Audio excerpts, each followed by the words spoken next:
Hello everyone and welcome to another Come Fly With Me. This is Nikki Batgirl D'Angelo and today we are in a brand new flight sim. It's actually an early access, so we're not going to dig too deep into the pros and cons here. All I'm going to do is show this brand new sim called Flight Sim World. Now, I had shown other videos on this channel called Flight School, and this is I'd like to say an evolution or a revolution of that program, and essentially both of them together, which now make up the replacement or the sequel to Flight Simulator, which is being done by Dovetail Games, not by Microsoft. Go figure.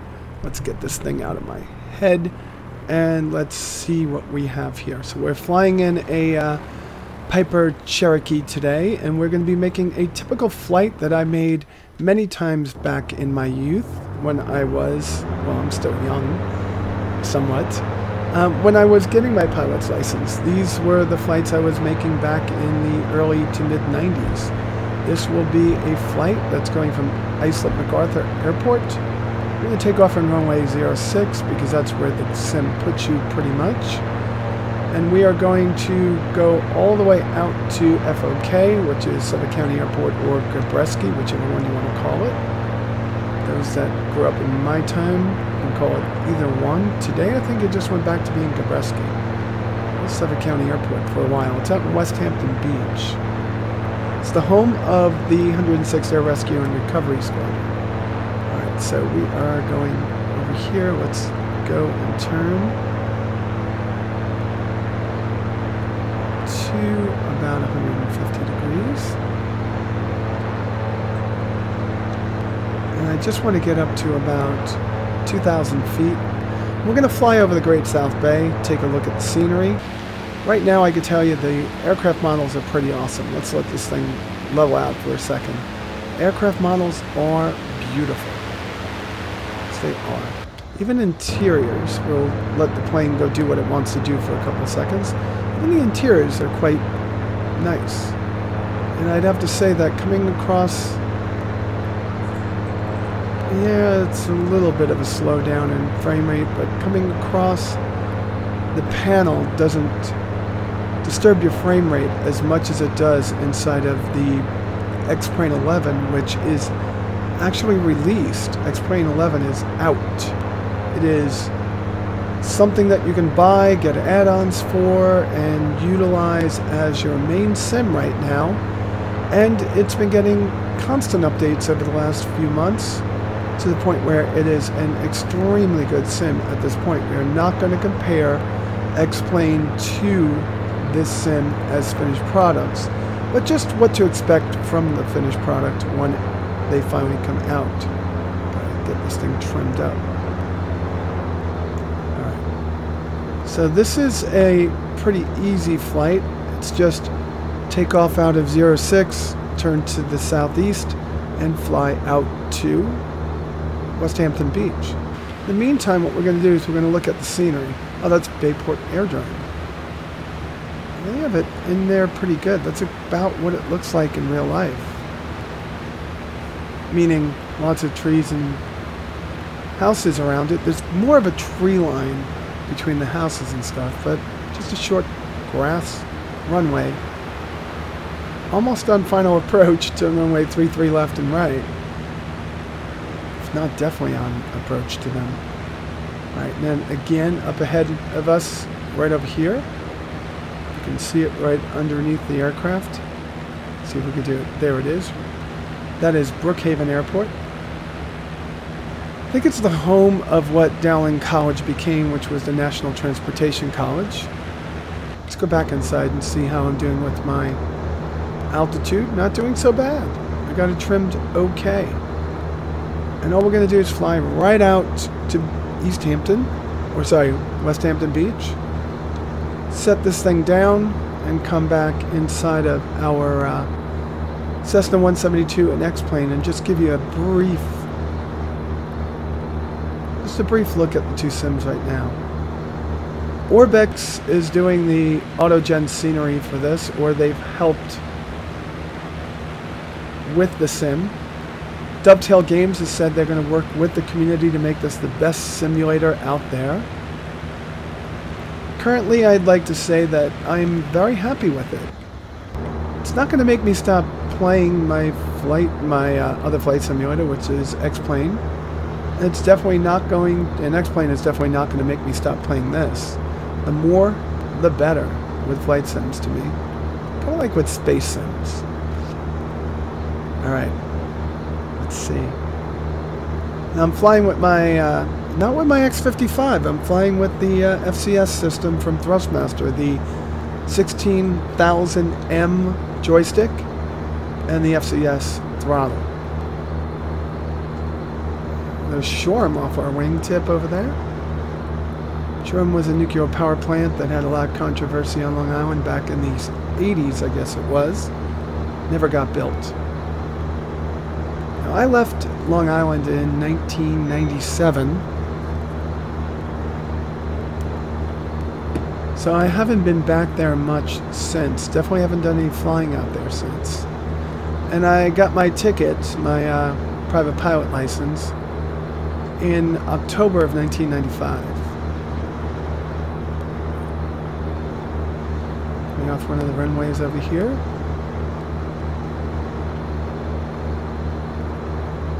So Piper Cub off our left wing. About 3.6 nautical miles. I might have just turned the wing leveler on this thing, but I'm not going to do that. I'm just going to let it go. I wonder if any of this is going to be recorded in time. Okay, we're getting over here. I could start seeing West Hampton Beach up ahead off of the strut right here. So West Hampton Beach is right there. Start heading over the water. I'm going to try to come in on runway 33. That would be where they would vector me into anyway. It's a beautiful sunny day here in Long Island. Yes, I know I live in Atlanta. I'm not going to give up my flying over Long Island. It was just some of the most beautiful flying you can do. Look at this. Boats in the water, ocean, beaches. A little bit of a slowdown there. It starts to render in the rest of that airport over there. Now there's no ATC in the game yet, and only GA aircraft and no Cessnas. Primarily you have Diamond. Let's see if I can remember this. You have Diamond, you have Malibus, and you have Pipers. I think that's all you have. No jets, no helicopters as of yet. It's not exactly what they're going to keep for the future. They're going to work with the community to make this a much better sim than it is right now. And so far the flight model is actually pretty good. I took it out, and maybe I'll do that with you on some of the lessons, but I've done that before. The flight model is just going to be revised from the one in flight school. Go back and watch my flight school videos. We took that up, we did some stalls, we did some touch and goes, some full stop landings. We stopped short of getting our private pilot ticket in that one. There's Piper Cub just above my nose over there too. There it is. It's a Super Cub. I'm going to start turning right over here over Shinnecock Inlet.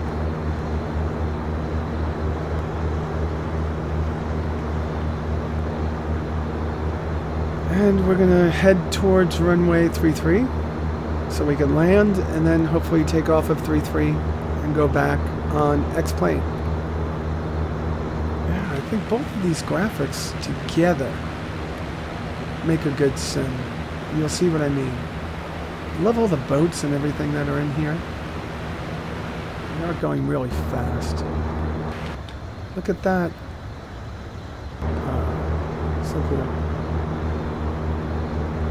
We're going really fast, so I'm going to back off.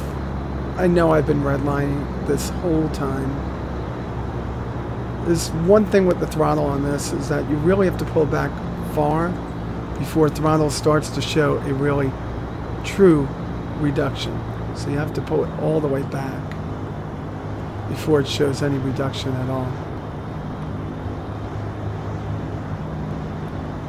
So we did get out here pretty quickly, and that was mainly because I wanted to just show the sim off for what it is right now, which is a good GA aircraft sim. I would say there's, outside of getting your own aircraft that you could purchase for the game right now, outside of being in virtual airlines and wanting to fly airliners, I would have to say there really isn't a major compelling reason, if you just want to go out and fly a GA aircraft around, to fly Flight Simulator over this.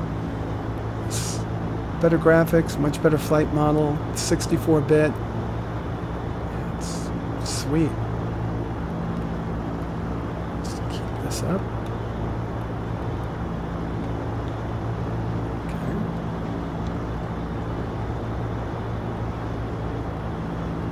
Trying to trim it to the new airspeed. They were really booking before. Yes, I know I don't have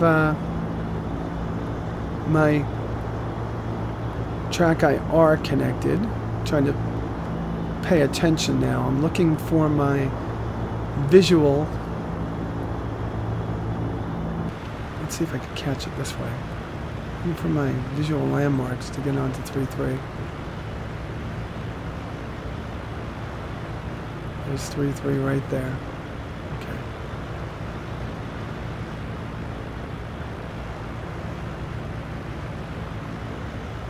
Alright, so runway 33 is in sight.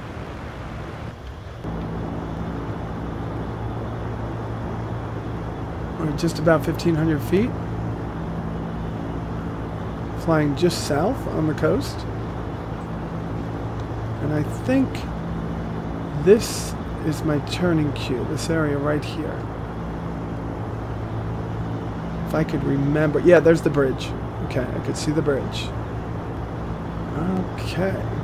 Try to come in between here, between these two bridges, and that's where you turn for runway 33. Try to fly along the coast, keep in contact with the airport, and all this I used to do without GPS. Today will be much easier. So let's chuck the throttle back a little bit, lose some more speed, and lose a little bit of altitude in the meantime. Alright, so we're right about there. Start our turn. And this should put us on the west side of the airport, right where the hangars are for the 106th Air Rescue and Recovery Squadron of the U.S. Air Force. Those are the gentlemen and ladies that go out into the North Atlantic or up and down the eastern seaboard and save anybody that's off the coast. Ooh, that was a little bit soon. We should have gone closer to the second. It's been a while since I made this flight. Alright, so we've got our altitude coming down fine. We need to chuck back the throttle a little bit. Let's make sure that we have 29.92. We do. We've got our first notch of flaps in. Do we? Yep. Okie dokie. 90 knots. Coming in quick.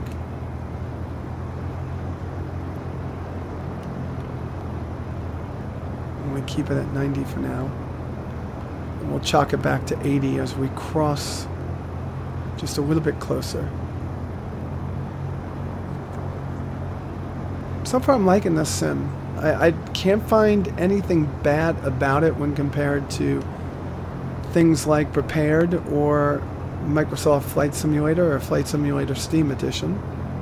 I would say definitely if you're doing only GA aircraft like I do, this would be the simulator for you right now if you want to fly the Microsoft type product.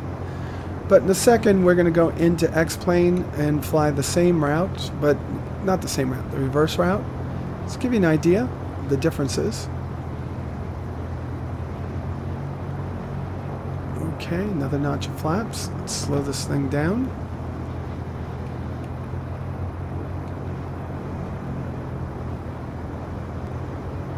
Okay. God, I feel like I would have to say this flight model is dead on. I've flown not as many Pipers as I have Cessnas. Or I should say I don't have as much time in a Piper as I do in a Cessna. But wow, this just seems dead on. It's got the floatiness that you feel in this type of aircraft. And add a little bit more power. And we're going to get over. Don't want to make too many sharp turns here.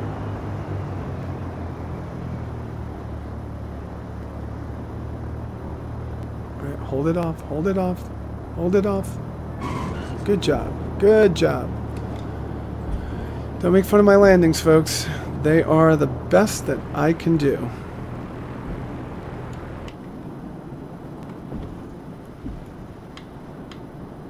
No replay system in here, so we don't get to watch it another time. We're just going to stop the aircraft. There we go. Not so bad. I'd have to say that was a good job. So we're going to come back in just a moment and do it in X-plane, flying the reverse leg. Hello, ladies and gentlemen. I am back, and I am now in a Cessna 172. Probably my most flown plane. This and the 180 in the Civil Air Patrol. Might have been a 182. I gotta look inside my logbook. But we're at West Hampton Beach. There are the hangars for the 106th right over there. These hangars over here and these over here. They fly C-130s and Blackhawks. What we're going to do is we're just going to make the reverse trek. And already you can see one of the things I love most about Flight Simulator versus... Well, let's just bring that back. We're not going to do a Flight Simulator versus X-plane. But you can see one thing I love about X-plane is the actual detail levels.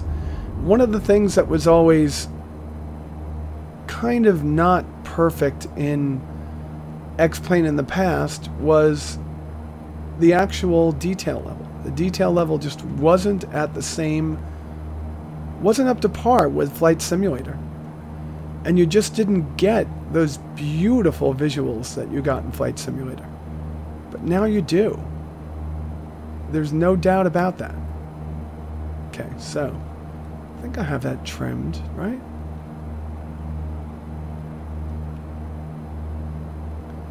We're going to go up at 75 knots. Come on, back up. Okay. And look at the outside. Look at the exterior view. Just gorgeous. Gorgeous. So we're going to do this one almost as quickly.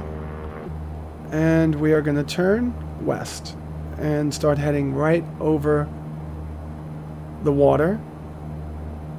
Yes, we're making too steep of a turn. Let's just keep that turn right there. 45-degree turn.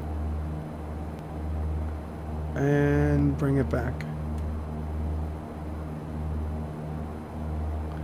Come on, keep it at 70. Keep it up at 70. Good job. 75 knots.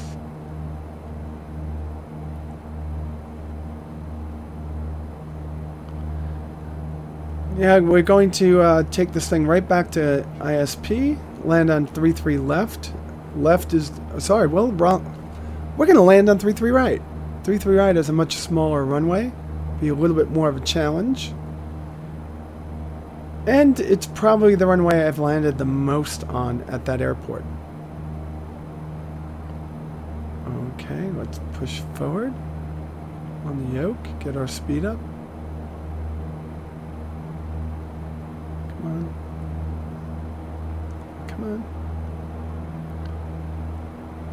Let's shock power back. 2300. Okay, get the power. Good job.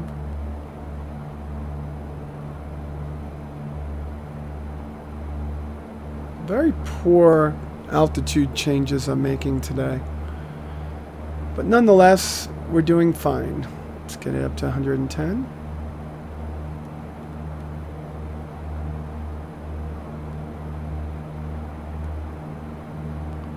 There we go.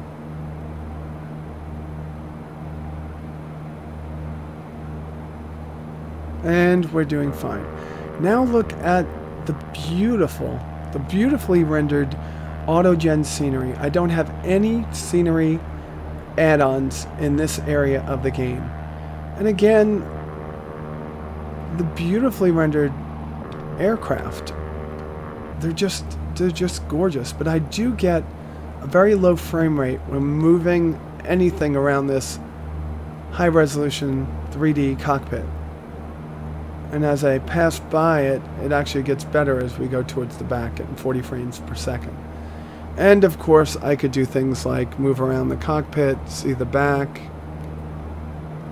I could get into different seats, see what it would look like for someone back here.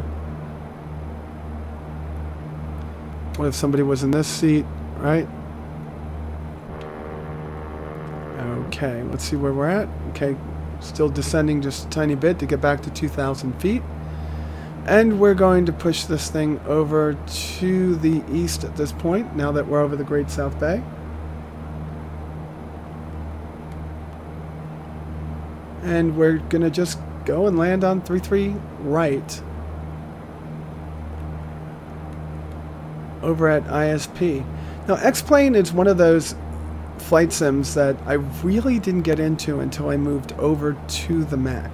And I think X-Plane 7 was the first one I started playing. Still had a PC back then, but my Mac was the more powerful computer, believe it or not. And I played a lot of X-Plane. I always thought the visuals inside of Flight Simulator were better. The graphics just tended to be ever so slightly better. But there was a much better flight model inside of X-Plane. And that's something that seems to have been corrected inside of Dovetail Games Flight Sim World. Alright, we're getting a little bit of turbulence here. Tiny bit. Let's just go outside. I'm going to have to get myself some camera mods so I can get some cool pans of the aircraft. But the aircraft in this game are just so beautifully rendered. To be flying something so small and simple and still have it look so elegant, so beautiful. I mean, they've done their work on this sim.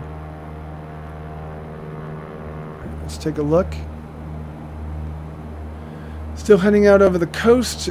We would want to stay a little bit further south of Fire Island. Oh, we must be hitting some wind over here. We grabbed a little bit of an updraft. But if we stay to this side, around here, we'll be able to stay outside of the airspace and then call our position and ask permission to land from New York approach as we get closer. But at this point, I think we're just going to stay south, and we're not going to use ATC. We're just going to come in. Now, there is no VFR ATC in X-Plane. I'm not sure if there's an add-on for that, where you can just contact a airport and ask for vectors to final. I mean, that would be awesome, right? But I know that there was such a thing inside of Flight Simulator. All right, we're booking. We're flying right past Brookhaven to our right. We are doing about 110 knots.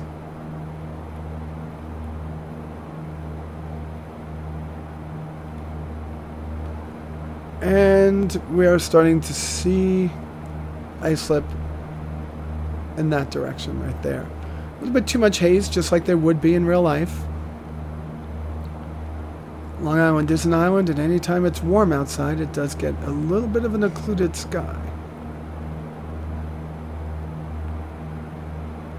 And I would normally see landmarks down here that would give me my turn. I wonder if they're possible to get those when you add on scenery. I wonder if someone's gone so deep into scenery to put in the different marinas, the obelisks on the tips of Fire Island and Oak Island.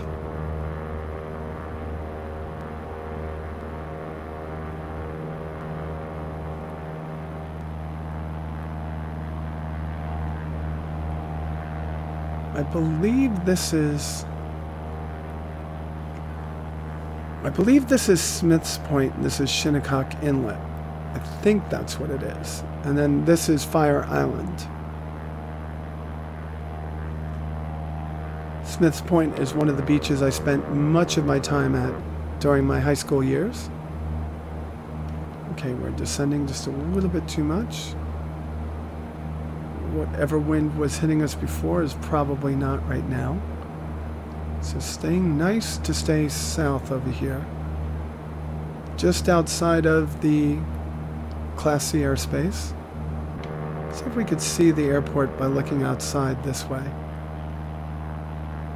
Like I said, this was just a short flight.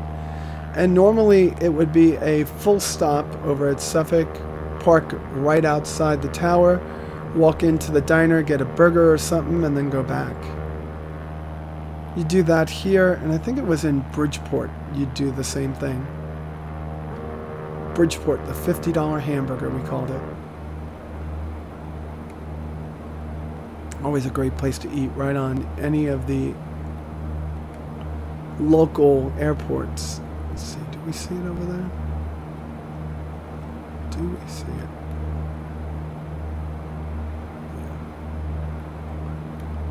Not sure if that's it. That's it right there. Alright, so where are we looking? Okay, so we would start turning to 3-3 right now. Start turning on a heading of 3-3. Let's just say we contacted Long Island Tower, Cessna 172 Sierra Papa, inbound, landing, ISP. I guess we wouldn't be calling Long Island Tower here. We'd probably be calling New York Approach at this point. And then we would be handed over to Long Island Tower. We'd also have to report that we were 7 miles south.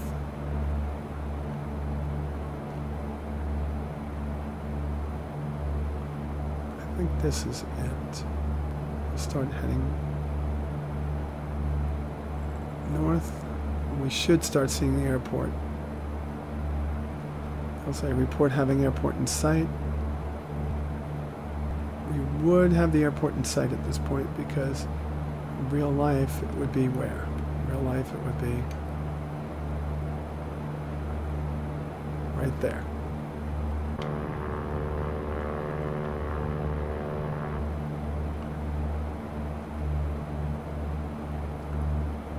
It's a little bit, just a little bit blurry outside right now.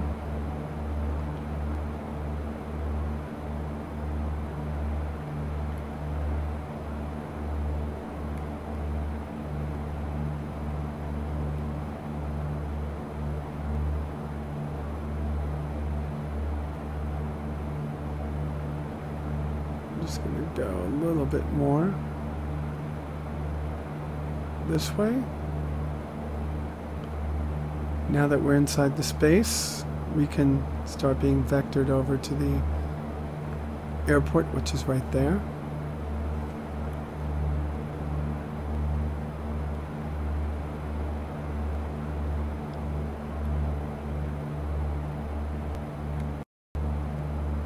All right, cool.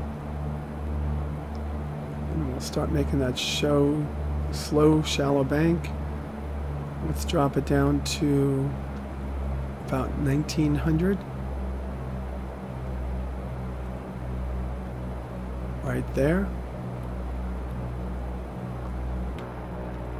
Let's pull back a little bit.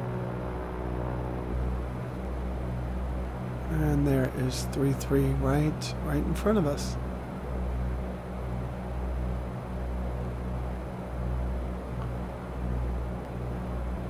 I love these graphics. Now if you see Bayport Airdrome, which we're going to be flying right over. Like I said, it was right on final for 3-3 left and right. I'm going to try to slow this aircraft down a little bit. It's right here, and you can see the tree lines that are there. And that's closer to real life. We want to keep it at 90. So keep it at 90.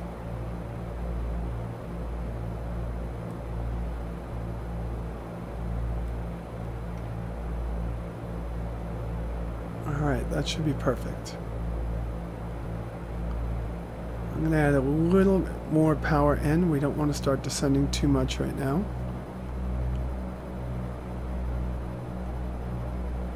We want to stay at 90. And then after we get over the airdrome, which we're going over right now, I think we want a lot more objects than we have here now, don't we?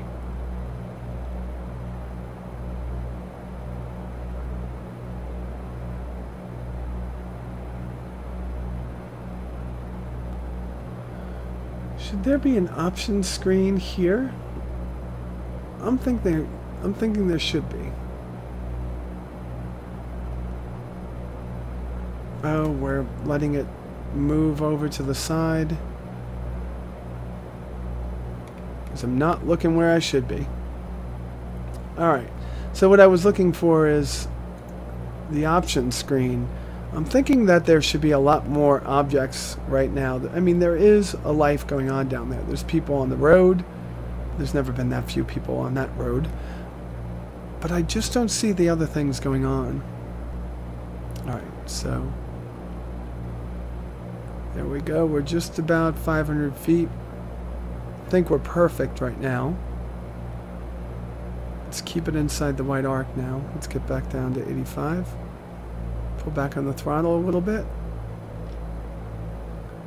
And I'm not going to put in any flaps just yet. I'm going to hold off on flaps for just a little bit. And I have the airport made almost definitely at this point. So I'm going to give you my first set of flaps, my first notch. Should lower our speed down quite a bit. It's going to increase our descent though. I'm going to do another one right there. Let's keep it. Right, that's good. And there's our 30 degrees of flaps. And we're pulling back the throttle. We've got the runway made. It's a steep, but you know what? I like carrier landings. Okay, lift up the nose. Perfect landing. And with that landing over, I guess we could conclude this video. Remember, this wasn't a comparison, a X-Plane is better than Flight Sim World type video. That would be quite unfair to do at this time.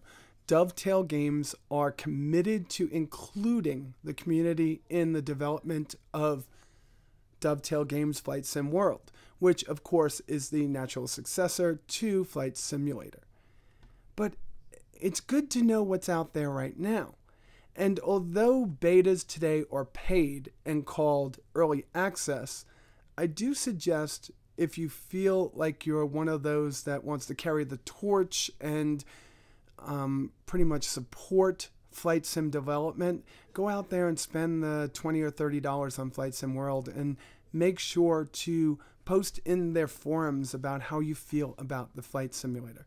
I think it's not perfect right now, but it's definitely a far away from bad and even further from horrible. I like it. It's really nice, and I expect it to get a lot of support from third-party developers if they can just get past the statement made by Dovetail Games that only the add-ons sold in Steam are going to be official. We'll see what happens as time goes on. We know that Xbox One was plagued by comments by Microsoft saying that there would be DRM and no trading of games and all sorts of garbage in the beginning, and all that changed by the time the Xbox One came out. So hopefully Dovetail Games is going to find out they can't do that to the community in any way, shape, or form. Please don't get distracted by my video in the lower right. This is a post, not a during commentary. So I really want to just close this out and one more time say, I'm not advocating one of these over the other. I'm not trying to say X-Plane is better than Flight Sim World or vice versa. I just want my viewers to see what both of these sims have to offer. I have purchased both of them. I feel that both are worthy of the money that I spent, and I am having fun in both of them. And I hope you do also. So before I put this plane to bed, parking it over by where Metro Aircraft Rentals would be, all I want to say is, y'all be safe out there, and I'll talk to you soon. Bye.